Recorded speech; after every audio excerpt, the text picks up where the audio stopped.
I have created a very simple scene that basically recreates what is the actual renderer is going to create and do underneath the hood. So here we have a triangle that is moving along this path, which is basically called a motion vector or a motion transformation. And the triangle is going to actually move from shutter open to shutter close, which is basically T0 plus shutter time. This is the actual camera ray, and this is the actual camera. So we see here in the back we have some sort of film back from which the actual ray is going to be casted from the pixel corner to reach the scene. Underneath here we basically see what the ray actually is going to hit over the surface of the object. In the scene, I've actually randomized the position of the triangle along the length, along the path, to be able to simulate what basically motion blur needs to render. The motion blur process is a cumulative process where camera rays is attempting to hit a moving target. In this case, this is the triangle. In a case, there's two possible solutions to this. Either the ray hit or do miss the actual triangle. So now let's go and let's proceed to render this moving triangle. So as you can see, the first time it sends the ray, obviously the actual triangle is totally outside and pretty much away from the triangle. So we have in this condition a miss situation. Then if I go to next frame, then the triangle is being jittered along the path and being moved somewhere else. Obviously this frame is also a miss. If I move here, again it's another miss.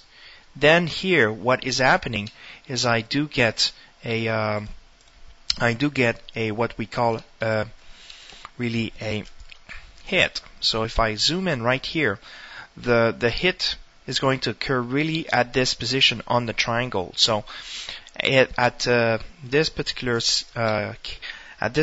time, the renderer is going to evaluate the material that's been put on this triangle. So if there's fonts, there's reflection, glossy reflection, final gathering, transparency, all these shaders will get evaluated.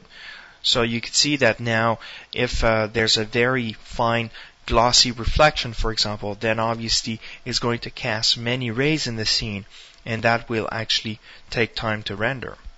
If I continue to jitter the triangle in time, then I get another miss, and then I get another hit, successful hit. So now I have two samples here. These two samples gets cumulated by the motion blur, and the motion blur threshold determines when to stop sampling the triangle. In this case, there's really two values that needs to be compared: the cumulated value and the incoming value. In this case, if let's say the threshold is 0.1, the motion blur threshold is 0.1, we would basically take this sample that's been cumulated previously, take this new actual sample and make a comparison between these two and see if the actual difference is higher or lower than the threshold. If it's higher, it means, well, there's not enough quality, so I must continue to sample the triangle. So now these two values gets accumulated into a simple value, which is the accumulated motion blur result. If I continue to jitter the triangle, then I get another hit, successful hit. Then these two here that's been accumulated into a single value will be compared again this one. And then if again the accumulated value between these two and this particular new sample is higher than threshold, then means there's more sample that needs to be taken.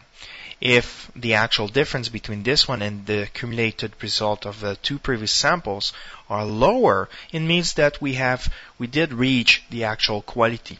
So for example, if this triangle contained blue here, red here, and green here, obviously the differences between these three samples are quite important.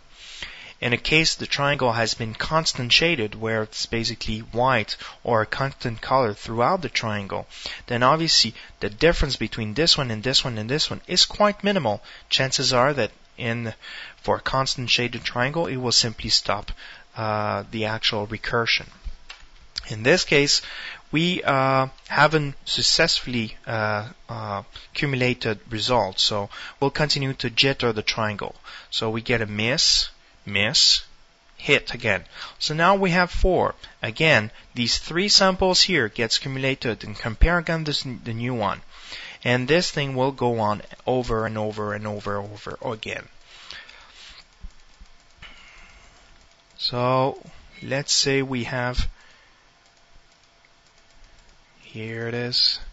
Eventually we'll get enough sample. Voila. Now as you can see here, all these samples are pretty much what we call the sample being taken along the intersection of the ray and the actual triangle as it moves. So that kind of draws a line.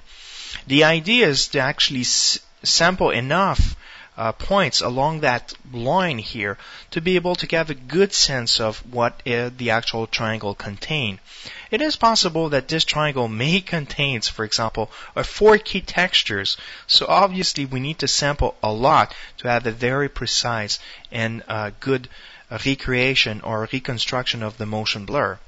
Chances are that a 4 key texture on a triangle is particularly useless, but let's say it is possible that 2, 3, or even 4 pixels may be contained in this triangle. So obviously more sample needs to be taken in order to accumulate this information. The more sample is being taken during the motion blur, obviously the better the actual motion blur reconstruction is going to be.